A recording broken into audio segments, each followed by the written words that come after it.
Voici un exemple simple, mais les utilisations sont bien sûr infinies. Donc voilà, passons aux commentaires. Et donc, ouais, on va mettre Bossa. Et voilà, les commentaires. Alors, moi, le premier commentaire que j'ai envie de faire, c'est... Bon, il y a les gens qui sont à fond dans Newbie et qui trouvent ça fantastique et tout.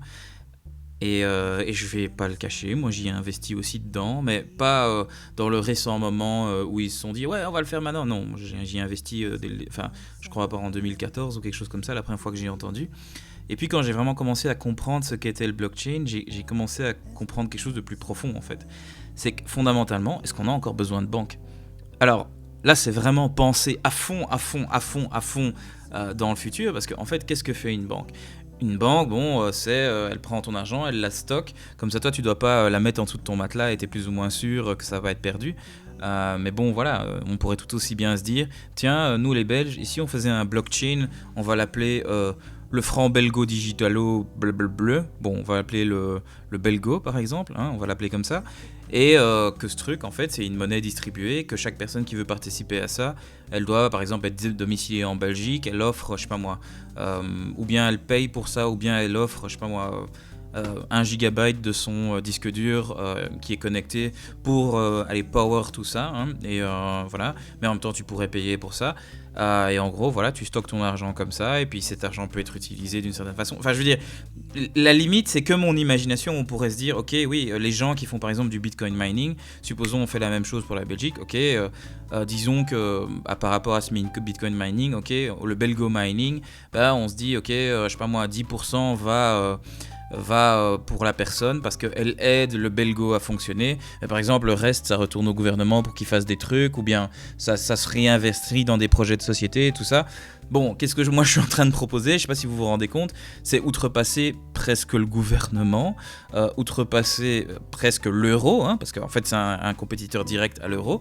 Et ouais, bon, en fait, d'une certaine façon, je vais dire, là je vais parler un peu de mon expérience personnelle à ce niveau-là. Bon, j'ai déjà travaillé dans des banques, et moi ce que je peux dire là-dessus, c'est que les gens qui sont un peu intelligents et qui savent un peu ce qui se passe, ils suivent ça de très très très très près. Et dans des conversations quand même assez, je vais dire, cachées ou en tout cas pas ouvertes, ils disent clairement, oui, si le blockchain se développe bien et qu'on commence à l'appliquer à plein de trucs, bah, nous on est baisés quoi. Et ça je trouvais ça marrant d'entendre d'un gars qui est directeur d'un département quoi. C'est vraiment, et bon, bien sûr ce truc n'est pas connu, on préfère parler du... François...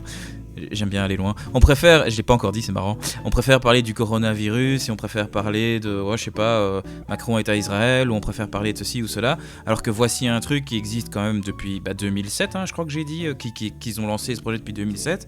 Et ouais, c'est un truc qui n'est pas connu du tout, alors que ça a le potentiel de révolutionner le monde, tout comme l'Internet l'a fait.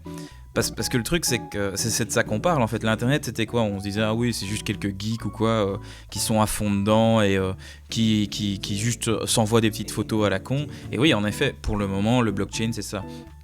Mais bon, je veux dire, les applications sont telles. On pourrait se dire, oui, en fait, pourquoi est-ce que c'est le gouvernement qui doit produire des actes, qui doit garder mon identité et tous mes documents? Pourquoi pas le stocker dans un blockchain distribué, où chaque petite information est stockée à des endroits différents, mais on y a accès les uns aux autres? Et, enfin bon, philosophiquement, c'est tellement différent que je crois que la plupart des gens ont difficile à concevoir. C'est que, bon, pour les gens qui sont dans le délire open source, le blockchain, c'est quelque chose de tout à fait presque logique et d'une certaine façon, on y va. Mais pour des gens qui disent non, l'information doit être protégée, on est dans la vie privée, on ne doit pas partager les choses, il faut faire confiance à de grosses institutions. Non, ici, philosophiquement, c'est ok, oui, non, on s'aide les uns les autres, on stocke les endroits à des endroits différents, tout ça, ça reste ouvert et on partage et tout ça. Oui, en effet, philosophiquement, on n'y est pas vraiment. Et c'est d'ailleurs pour ça que quand je me rends compte que quand j'essaie d'expliquer parfois à différentes personnes tous les avantages que le blockchain pourrait avoir, c'est que je me rends compte que ah ouais ok, il y a vraiment même au niveau philosophique il y a cette peur de oui mais non mais c'est complètement différent, et en effet ce serait une société complètement différente. Je veux dire voilà, pour le moment toutes les crypto-monnaies et tout ça qu'il y a, c'est en mode enfin en tout cas une grande partie, ou celles qui sont les plus importantes, oui c'est en mode des banques qui se mettent ensemble, viens on va faire notre crypto-monnaie, et attention on est des banques, donc on va supporter beaucoup ce truc, alors qu'en fait d'une certaine façon on pourrait simplement se dire ah bah non tu sais quoi, je vais offrir 10% de l'espace de stockage de mon GSM et 5% du processeur de mon GSM pour faire fonctionner ce système de crypto-monnaie quoi. Et ici non, c'est mais non, nous les banques on va le faire fonctionner, donc ok on garde le contrôle, et puis oui mais en même temps on garde la sécurité, on vous assure que nous la grosse institution bancaire, nous on le fait bien et tout ça.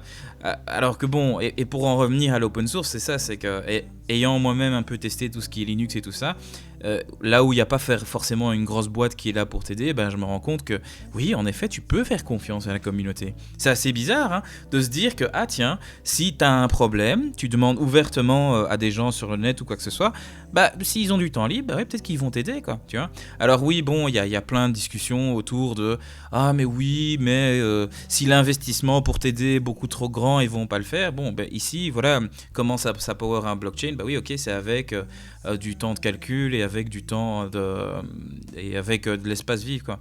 Et donc c'est marrant parce que pour expliquer un peu les mineurs de blockchain, comment ça fonctionne, c'est des gars qui, du coup, ils utilisent typiquement des cartes graphiques ultra rapides qui calculent ultra vite. Et en gros, qu'est-ce qu'ils font? C'est ils rendent possible les transactions Bitcoin au niveau mondial ou quoi que ce soit. Et en gros, ils reçoivent un petit pourcentage pour le fait qu'ils rendent possible l'utilisation du blockchain.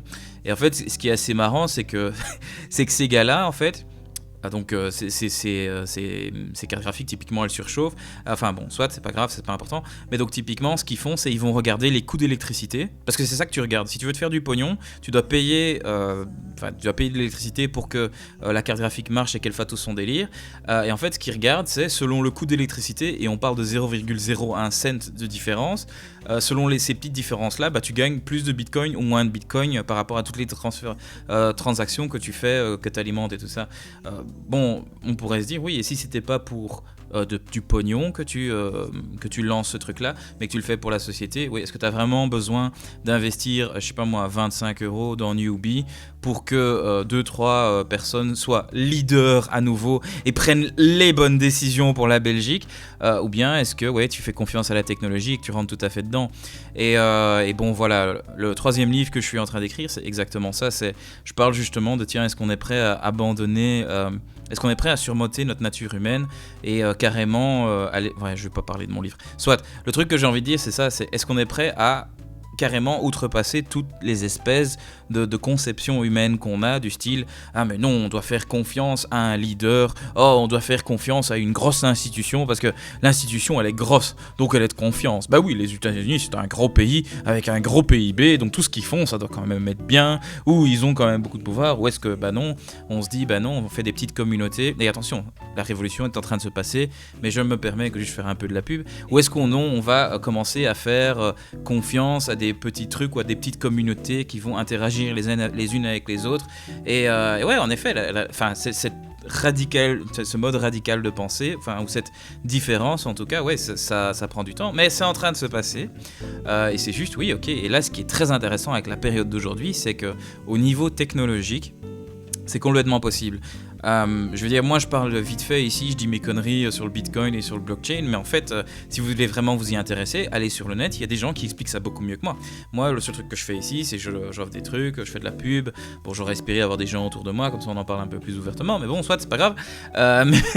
Mais voilà, il y a moyen de s'informer, et quand je dis qu'il y a moyen de s'informer, ce week-end j'ai eu la discussion avec quelqu'un, c'est qu'à l'heure d'aujourd'hui, c'est vraiment magique. L'accès à l'information dans l'histoire de l'humanité n'a jamais été aussi facile. Jamais. Je crois que l'exemple que j'avais pris, c'était si tu veux savoir qui le top 10 des musiciens en Chine en ce moment, enfin voilà, tu fais ton clic Google et t'y es quoi. Je veux dire, imaginez-vous, il y a 100 ans, arriver à cette information. Il y a 50 ans, arriver à cette information. Et bon, même il y a 20 ou 30, il y a 20 ou 30, ce serait aussi trouvable. Mais donc voilà, tout ça pour dire, c'est que l'accès à l'information, que ce soit les espèces d'universités en ligne et tout ça, Keypower et tout ça, je veux dire, il n'a jamais été facile Donc, d'une certaine façon, l'information va coûter de moins en moins. Tout ce qui est digital, informatif, musique, culture aussi, les livres et tout ça, ça va coûter de moins en moins, si pas ne rien coûter du tout. Et donc là, c'est marrant parce que, bon, moi je maîtrise pas Marc, mais du peu que j'ai compris, c'est que dans son délire, dans sa vision communiste du bazar, c'est que, ok, lui il voyait un état central, je crois, qui gérait tout le bazar, mais bon, soit, c'est que. En fait, la motivation des gens, c'est je vais faire ce qui moi me parle et ce que moi je trouve fantastique et je vais le faire au service de la société et la société va s'occuper de moi. Et donc, dans sa conception du bazar, c'est remplace le mot société par État. Et donc l'État garantit tout ce qui est service minimum, garantit tout ce qui est bouffe, garantit tout ce qui est gna gna gna gna gna. Bon voilà, moi je vous propose un truc tout à fait radical. Et si on outrepassait cette institution qu'est l'État et qu'on s'aide les uns avec les autres, quoi. Et ouais, et ce qu'on voit dans l'open source, c'est que ouais, ça marche. Tu vois. Alors oui, les résultats sont peut-être pas aussi carrés et précis et des produits finis que quand une entreprise le fait, mais au fond, une entreprise, c'est quoi ? C'est juste des gens qui se mettent ensemble et qui réalisent un rêve, quoi. Et waouh, c'est une belle phrase.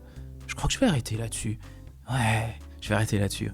Au fond, une entreprise et une société, c'est quoi ? C'est juste des gens qui se mettent ensemble derrière une idée ou un idéal et qui le réalisent. Waouh. Fin de discours inutile. Wow. Chronique inutile, chronique inutile, chronique inutile, chronique inutile, je veux dire Ouais. Tiens, je sais pas si c'est si long que ça en fait. Est-ce que je devrais séparer ? J'ai pas envie de faire trop d'édition. Donc oui, je vais séparer. Coup de quai. Merci des coups de quai.